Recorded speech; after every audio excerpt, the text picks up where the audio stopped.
Hello बच्चों, स्वागत है आप सबका मेरे इस YouTube चैनल SM शिक्षा पर। बच्चों, आज मैं क्लास 9th के साइंस का चैप्टर 1 हमारे आसपास के पदार्थ मैटर इन आवर सराउंडिंग लेकर आया हूँ। बच्चों, इस चैप्टर को हम 2 लेक्चर में पूरा करेंगे। अभी ये पहली सीरीज है, तो चलिए टाइम वेस्ट ना करते हुए वीडियो शुरू करते हैं। बच्चों, चैप्टर का नाम है हमारे आसपास के पदार्थ। इसमें पहली बात जो लिखी गई है वो पदार्थ के बारे में है।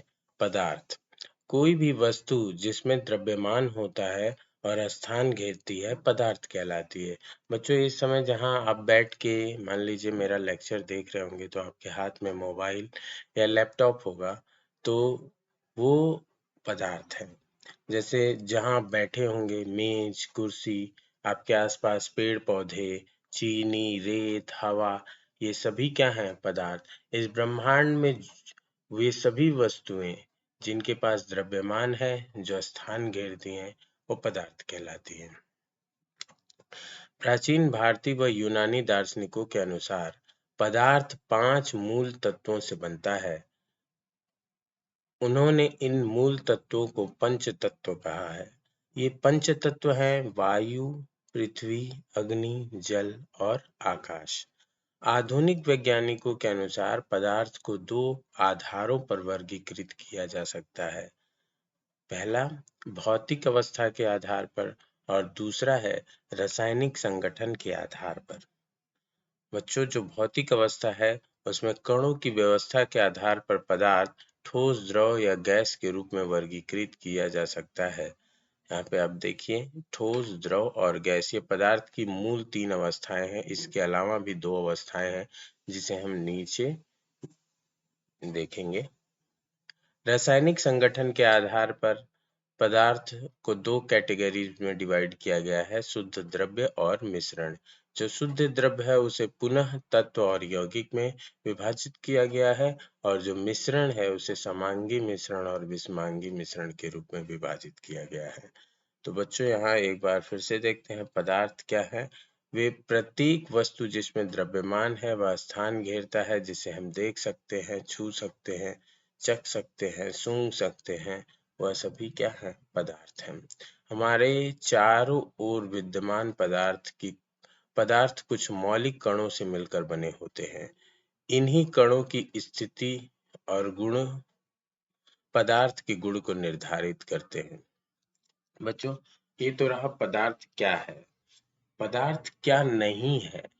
तो हमारे आसपास कुछ ऐसी भी चीजें हैं जो स्थान नहीं घेरती हैं, जिनके पास कोई द्रव्यमान नहीं है।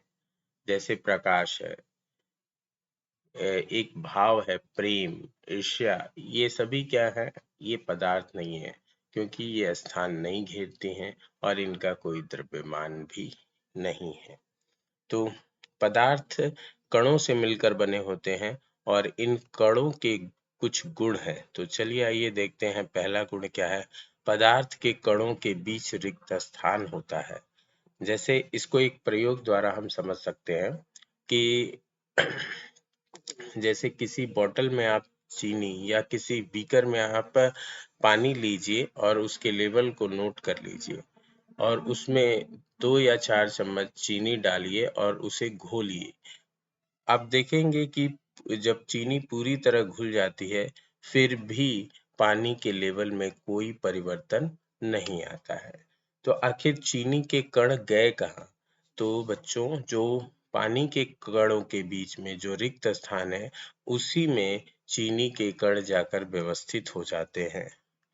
इस प्रयोग से यह सिद्ध होता है कि प्रत्येक पदार्थ के कणों के बीच कुछ रिक्त स्थान उपस्थित होता है। उस रिक्त स्थान को अंतरकरणीय स्थान कहते हैं। चलिए दूसरा बिंदु देखते हैं। पदार्थ के कण सदैव गतिशील रहते हैं। ठीक है, पदार्थ के कण अपनी गतिज ऊर्जा के कारण निरंतर गति दिखाते हैं। तापमान में वृद्धि से कणों की गतिज ऊर्जा बढ़ जाती है, जिससे वे अधिक तेजी से चलते हैं। बच्चों, आपने देखा होगा हवा भी क्या है, एक पदार्थ है। जब हम हवाएं गर्म होती हैं तो वो ऊपर की ओर तेजी से फैलती हैं। तो किसी भी अगर किसी द्रव को ही हम गर्म करते हैं तो वह वाष्प के रूप में परिवर्तित होता है, अर्थात हम उसे जब गतिज ऊर्जा उसकी बढ़ाते हैं तो वह अ, उसमें प्रसार होता है, वो गतिशील हो जाते हैं उसके कण। तीसरा बिंदु देखते हैं, पदार्थ के कण एक दूसरे को आकर्षित करते हैं। प्रत्येक पदार्थ में कण के बीच एक अंतर कण आकर्षण बल कार्य करता है। किसी पदार्थ को तोड़ने के लिए हमें इस बल से अधिक बल की जरूरत होती है। बल की शक्ति एक पदार्थ से दूसरे पदार्थ में भिन्न होती है। प्रत्येक पदार्थ में जो है कण होते हैं और ये कण एक दूसरे से एक आकर्षण बल द्वारा जुड़े रहते हैं। अगर देखिए आपके आसपास जो भी वस्तुएं हैं उसमें से कुछ वस्तुएं जल्दी टूट जाएंगी और कुछ वस्तुएं काफी मजबूत होंगी। वो इसी आधार पे है कि उनके कणों के बीच कितना आकर्षण बल है, वे कितने नजदीक हैं। जितना कणों के बीच आकर्षण बल अधिक होगा वह वस्तु उतनी ही ठोस या मजबूत होगी। चलिए, आई होप आपको समझ आ रहा होगा। पदार्थ की अवस्थाएं, जब सॉरी जब हम अपने आसपास के पदार्थों को ध्यान से देखते हैं तो हमें पदार्थ की मूलतः तीन अवस्थाएं दिखाई देती हैं, ठोस, द्रव और गैस। ये पदार्थ की अवस्थाएं उसके कणों की स्थिति और विशेषताओं के कारण होती हैं।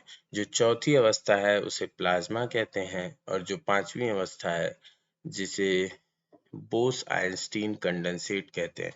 तो चलिए, ठोस, द्रव, गैस के को अभी विस्तार से देखेंगे। पहले ये प्लाज्मा और बोस-आइंस्टीन कंडेंसेट को देखते हैं।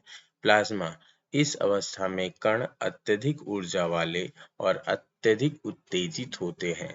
ये कण आयनीकृत गैस के रूप में होते हैं। फ्लोरेसेंट ट्यूब और नियॉन बल्ब में प्लाज्मा की अवस्था देखने को मिलती है। विद्युत ऊर्जा प्रवाहित होने पर यह गैस आयनीकृत यानी आवेशित हो जाती है। आवेशित होने पर ट्यूब या बल्ब के अंदर चमकीला प्लाज्मा तैयार होता है। प्लाज्मा के कारण ही सूर्य और तारों में चमक होती है। उच्च तापमान के कारण तारों में प्लाज्मा की अवस्था देखी जा सकती है।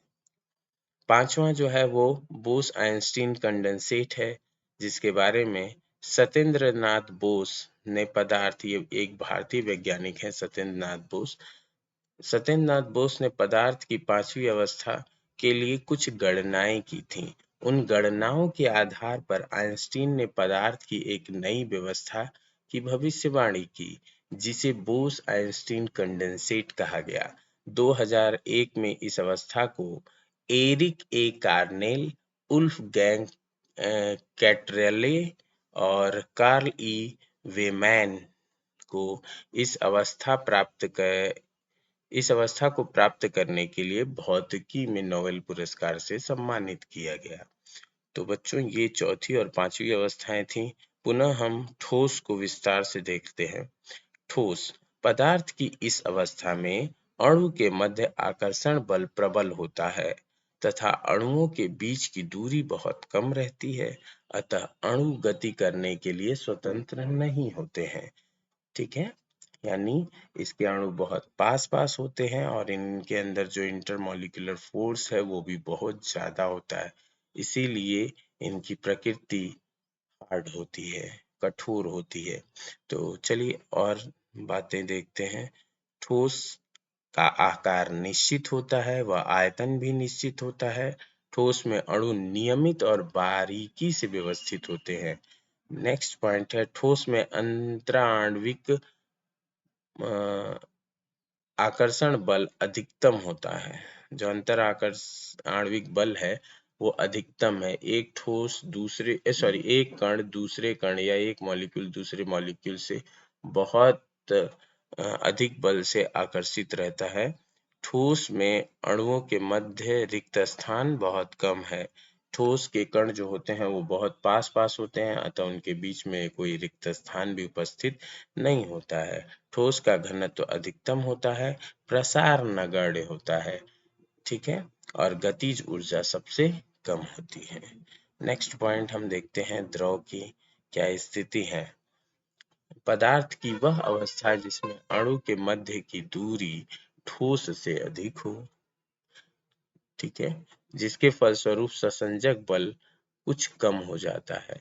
जब दूरी अधिक होगी तो समान अणुओं के बीच में जो लगने वाला ससंजक बल है उसका भी जो अमाउंट है वो कुछ कम हो जाएगा, और द्रव के अणु गति करने के लिए स्वतंत्र हो जाते हैं। जब दूरी अधिक होगी, इंटरमॉलिक्यूलर फोर्स कम होगा, तो उसके अणु गति करने के लिए थोड़े स्वतंत्र होंगे, ठीक है। द्रव या तरल का आकार निश्चित होता, आकार अनिश्चित होता है। मतलब अगर आप पानी को किसी बोतल में रखते हैं तो वो बोतल के आकार की होती है, किसी पॉट में रखते हैं तो वो उसका आकार ले लेती है, अतः इसका आकार अनिश्चित होता है, परंतु आयतन, वो पानी 1 लीटर है तो 1 ही लीटर रहेगा, 2 लीटर नहीं हो जाएगा, तो उसका आयतन निश्चित होता है। द्रव में अणु ठोस की अपेक्षा कम नियमित और व्यवस्थित होते हैं। द्रव में अंतराण्विक आकर्षण बल ठोस की अपेक्षा कम होता है। द्रव में अणुओं के मध्य जो रिक्त स्थान है वो ठोस की अपेक्षा अधिक होता है। तो इसके मॉलिक्यूल जो होते हैं वो थोड़े दूर दूर होते हैं, इसलिए ठोस की अपेक्षा इसमें जो रिक्त स्थान है वो अधिक है। द्रव का घनत्व मध्यम होता है, मतलब ठोस से कम और गैस से अधिक, ठीक है। द्रव में प्रसार ठोस की अपेक्षा अधिक होता है। यह अंतरा आणविक आकर्षण बल पर निर्भर करता है। नेक्स्ट हम गैस के विषय में देख लेते हैं।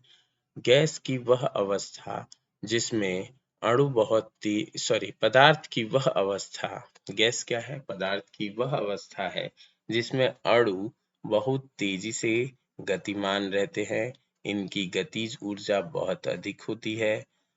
तो नेक्स्ट देखते हैं, गैस का ए गैस का ना तो आकार निश्चित होता है और ना ही आयतन। इसके जो अणु होते हैं वो बहुत दूर दूर होते हैं, इनके बीच में जो मॉलिक्यूलर फोर्स है, इंटरमॉलिक्यूलर फोर्स, वो भी बहुत कम है, इसलिए बहुत स्वतंत्र होते हैं और बहुत दूर दूर भी व्यवस्थित होते हैं। इसीलिए ना तो इनका आकार निश्चित है और ना ही इनका आयतन निश्चित है। एक कमरे की हवा को हम एक छोटे गुब्बारे में भी भर सकते हैं, और एक छोटे गुब्बारे की हवा को हम पूरे कमरे में भी फैलते हुए देखते हैं। तो आइए चलते देखते हैं नेक्स्ट पॉइंट। गैस के अणुओं में गतिज ऊर्जा अधिकतम होती है। गैस के अणु बहुत दूर दूर व्यवस्थित होते हैं, अतः इनमें रिक्त स्थान भी अपेक्षाकृत बहुत अधिक होता है।